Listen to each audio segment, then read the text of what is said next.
بسم اللہ الرحمن الرحیم۔ شرح میات عامل کتاب کے نئے سبق کے ساتھ حاضر ہوں۔ آج کی عبارت ہے الباء للالصاق وهو اتصال الشیء بالشیء اما حقیقۃ نحو بہدا و اما مجازا نحو مررت بزید ای التصق مروری بمکان یقرب منہ زید وللاستعانۃ نحو کتبت بالقلم۔ اس کی ترکیب ہوگی اور اس پر جو قواعد نحویہ جاری ہوتے ہیں ان کو پہلے دیکھتے ہیں، ایسے قاعدے جو پہلے ہم نے نہیں پڑھے۔ تو آج پہلا قاعدہ ہے اما اور اما کی پہچان کا طریقہ، کہ عبارت میں یہ آ جائیں تو کب ہم نے ان کو اما پڑھنا ہے، کب ہم نے ان کو اما پڑھنا ہے، تو یہ بہت ہی ضروری ہے۔ تو اس کی پہچان انتہائی آسان ہے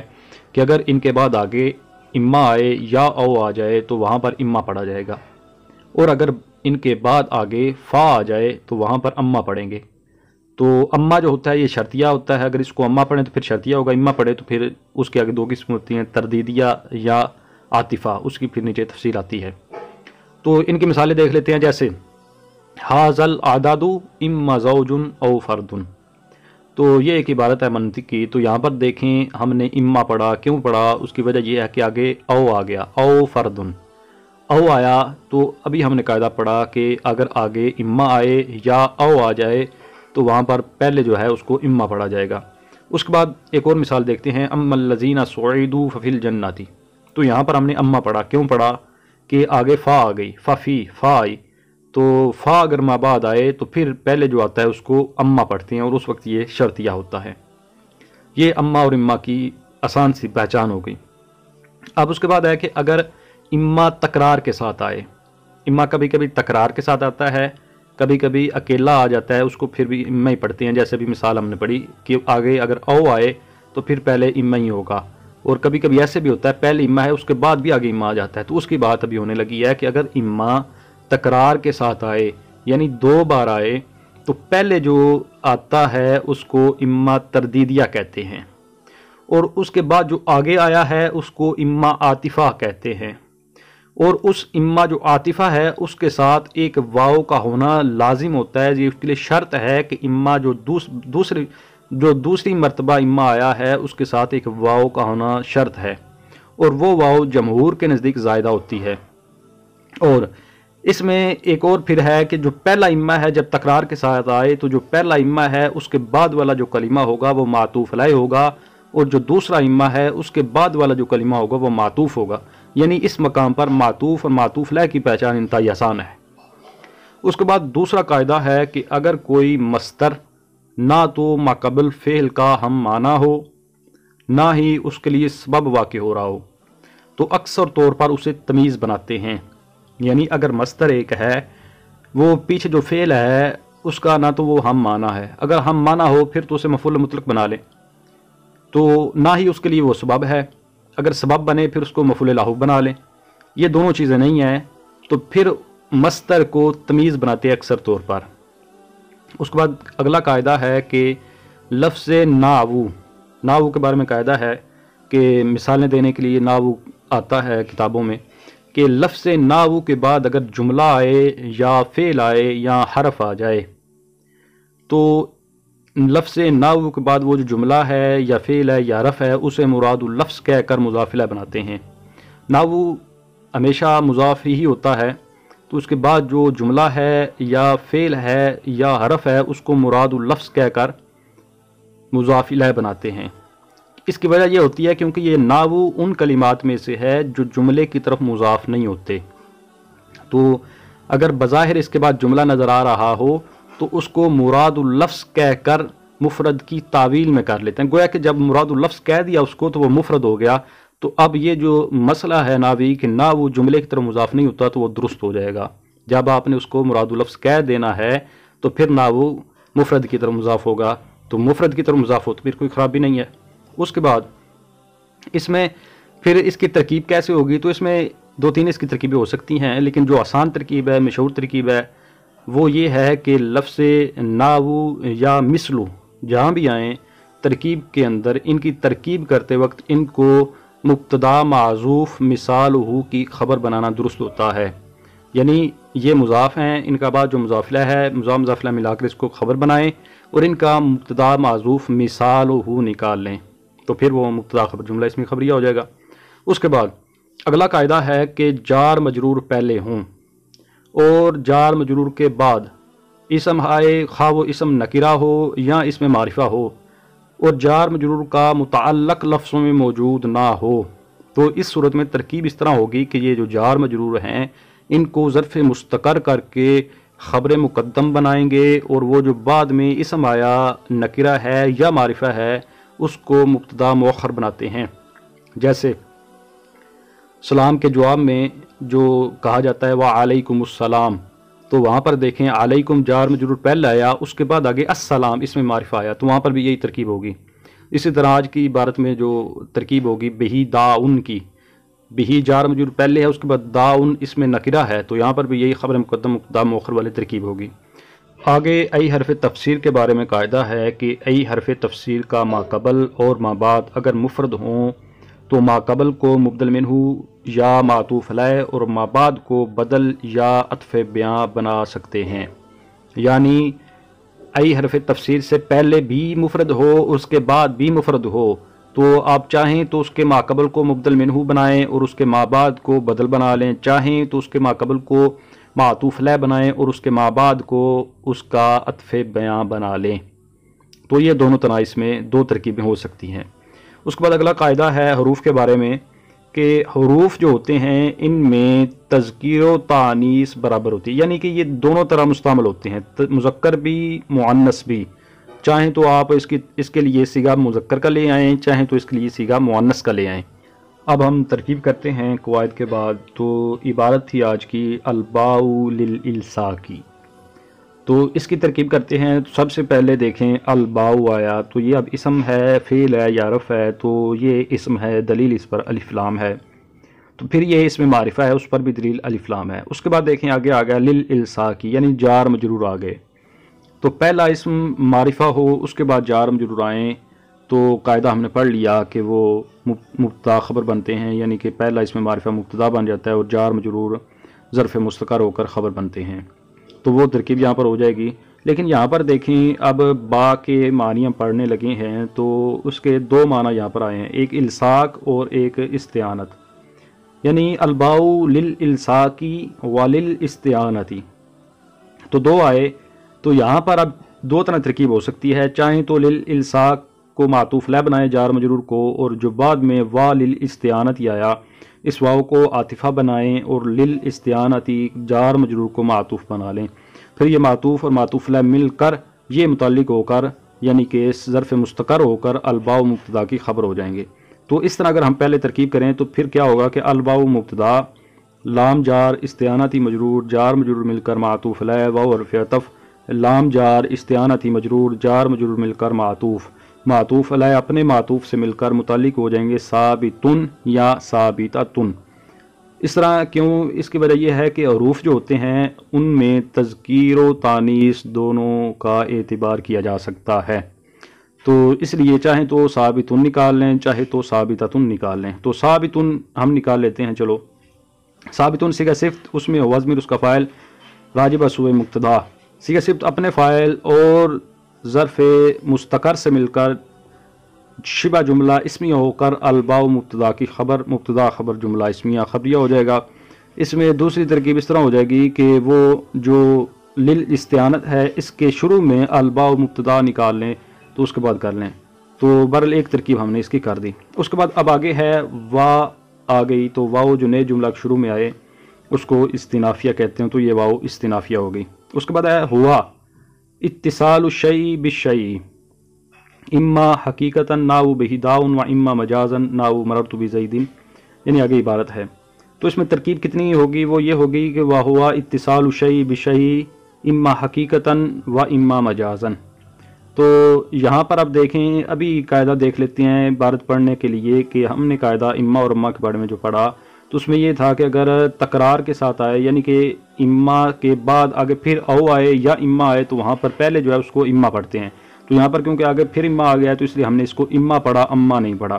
تو اما حقیقتاً و اما مجازن، یہاں تک عبارت اس کی ترکیب کرتے ہیں۔ تو ہوا آیا، تو ہوا کیا ہے؟ ضمائر کی پہچان ہم نے پڑھ لی ہے، تو یہاں پر ہمیں پتہ چل گیا کہ یہ ضمیر مرفوع منفصل ہے اور اکثر یہ مبتدا بنتی ہے، تو یہ ضمیر ہو گئی مبتدا۔ اس کے بعد اب آگے ہے جو اس نے ظاہری بات خبری بننا ہے پھر، تو اتصال یہ مصدر ہے باب افتعال کا، اتصل یتصل اتصال،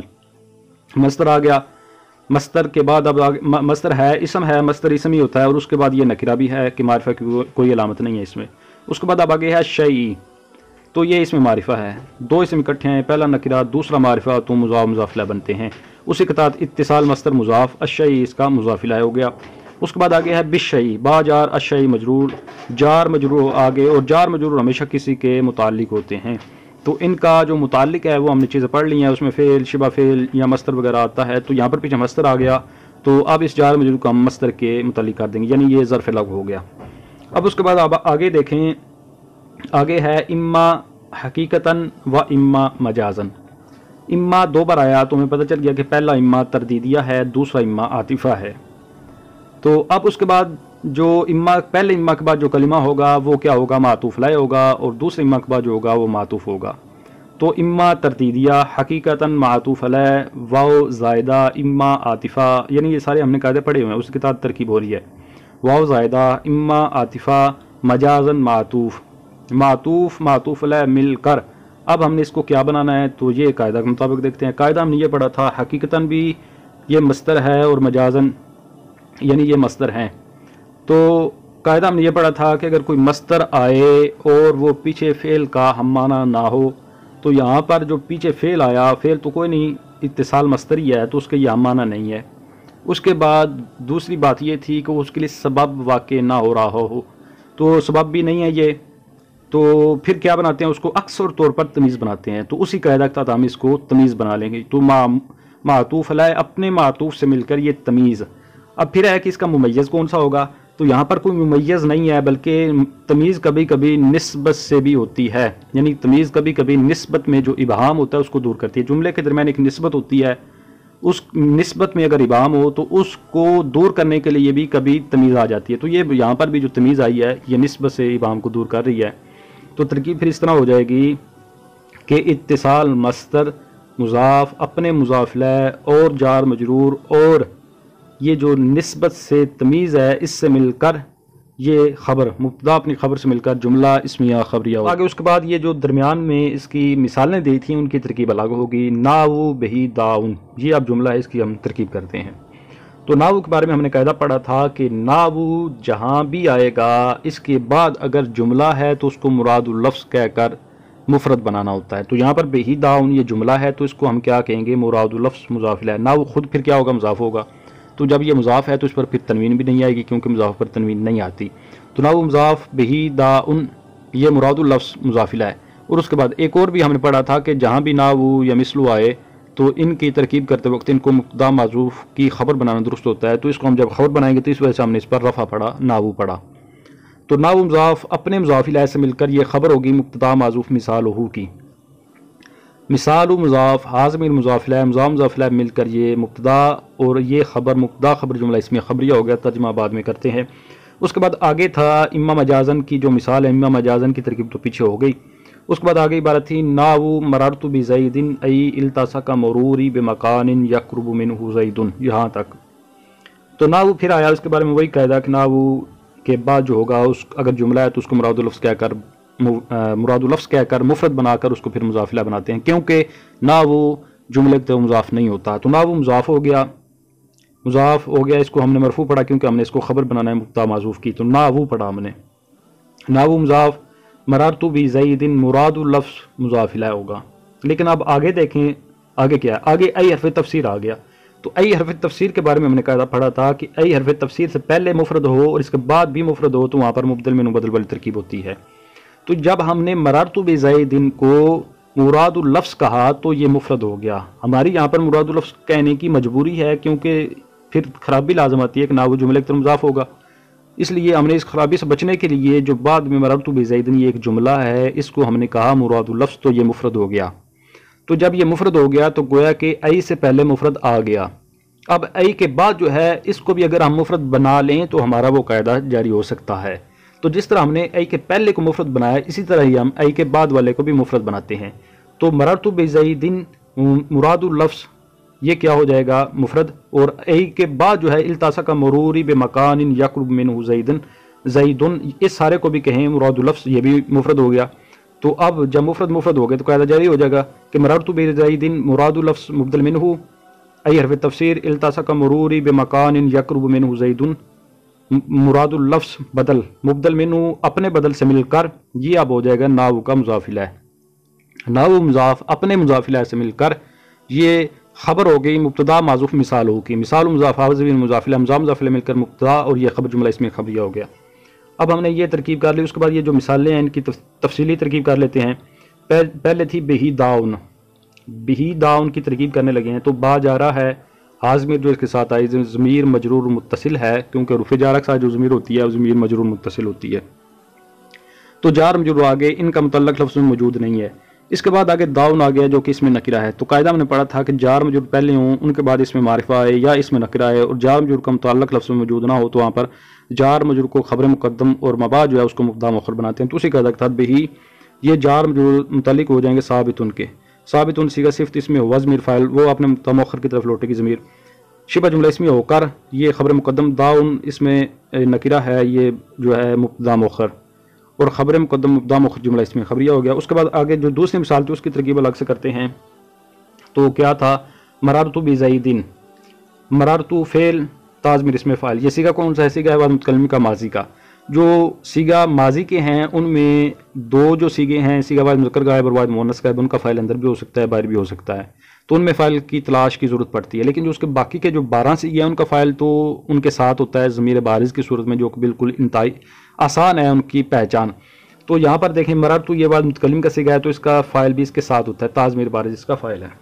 تو مررت فعل فاعل ہو گیا، بار فجار زید مجرور جار مجرور مل کر یہ ظرف لغو فعل اپنے فاعل اور اس ظرف لغو سے مل کر جملہ فعلیہ خبریہ ہو گیا۔ اس کے بعد آگے جو اگلا جملہ تھا اس کی بھی ترکیب کر لیتے ہیں اب، التصق مروری بمکان یقرب منہ زید، التصق یہ فعل ہے، التصق یلتصق التصاق باب افتعال سے ماضی کا پہلا صیغہ ہے، تو التصا کا صیغہ واحد مذکر غائب آیا ماضی کا تو اس کا فاعل اندر بھی ہو سکتا ہے باہر بھی ہو سکتا ہے، تو یہاں پر اس کا فاعل باہر ہے،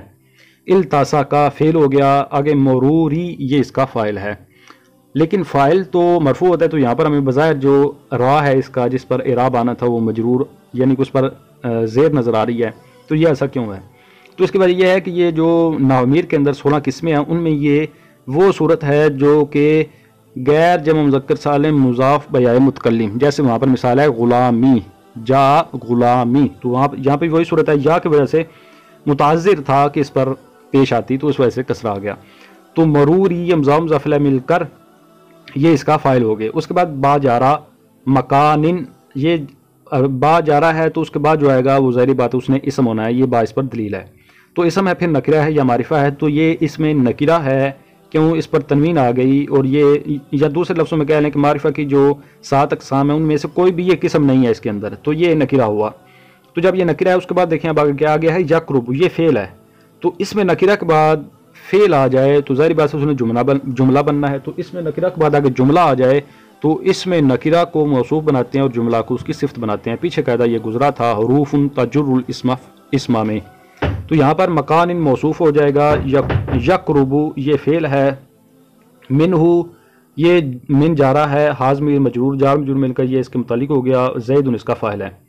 یقرب مضارع کا پہلا صیغہ ہے نا تو اس کا فاعل بھی اندر بھی ہو سکتا ہے باہر بھی ہو سکتا ہے، تو اس کا فاعل یہاں پر باہر آیا ہوا ہے،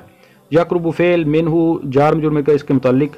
زید اس کا فاعل، فعل اپنے فاعل اور ظرف لغو سے مل کر جملہ فعلیہ خبریہ ہو کر مکان موصوف کی صفت، موصوف منہ میں حاضمیر کا مرجع یہ موصوف ہے، کیونکہ صفت جب جملہ ہو تو اس کے اندر ایک عائد کا ہونا ضروری ہوتا ہے، تو یہاں پر منہ یہ حاضمیر جو ہے نا یہ عائد ہے، تو موصوف اپنی صفت سے مل کر با جار کا مجرور جار مجرور مل کر اب یہ التصق فعل کے متعلق، التصق فعل اپنے فاعل اور جار مجرور یعنی ظرف لغو سے مل کر جملہ فعلیہ خبریہ۔ اس کے بعد آگے جو عبارت ہے وللاستعانۃ، استعانت اس کی ترکیب ہم نے پہلے ہی کر دی ہے، تو آگے اس کے بعد جو عبارت ہے وہ ہے اس کی جو مثال ہے نحو کتبت بالقلم، نحو مضاف اس کا مابعد جو ہے کتبت بالقلم مراد لفظ مضاف الیہ، مضاف مضاف الیہ مل کر یہ خبر مبتدا معذوف مثال ہو کی، مثال مضاف حاضمیر مضاف الیہ، حاضمیر کا مرجع یہاں پر استعانت ہے یعنی اس کی مثال بیان کی جا رہی ہے، تو مثال اپنے مضاف الیہ سے مل کر مبتدا اور یہ خبر جملہ اسمیہ خبریہ۔ اب جب ہم اس جملہ کی جس کو ہم نے مراد لفظ کہا اس کی تفصیلی ترکیب کریں تو پھر کیا ہوگا، کتبت بالقلم کی ترکیب کرتے ہیں، تو کتبت یہ بھی ماضی کا صیغہ ہے متکلم کا ہے، تو تاضمیر اس کا فاعل بالقلم جار مجرور مل کر یہ ظرف لغو، فعل اپنے فاعل اور ظرف لغو سے مل کر جملہ فعلیہ خبریہ ہوگا۔ اب ہم نے جس طرح ترکیب کی تھی اسی کے مطابق ہی ترجمہ کرتے ہیں۔ تو پہلا جو ہم نے جملہ بنایا تھا وہ تھا الباء للالصاق وللاستعانۃ، تو اس کا ترجمہ ہو جائے گا با الصاق کے لیے اور استعانت کے لیے ہے۔ اس کے بعد اگلا جملہ تھا ہمارا وہ اتصال الشیء بالشیء اما حقیقۃ و اما مجازا، یہاں تک ترکیب کی تھی، اسی کے مطابق ترجمہ کرتے ہیں۔ واضمیر کا مرجع الصاق، اور الصاق ملنا ہے ایک شے کا دوسری شے کے ساتھ،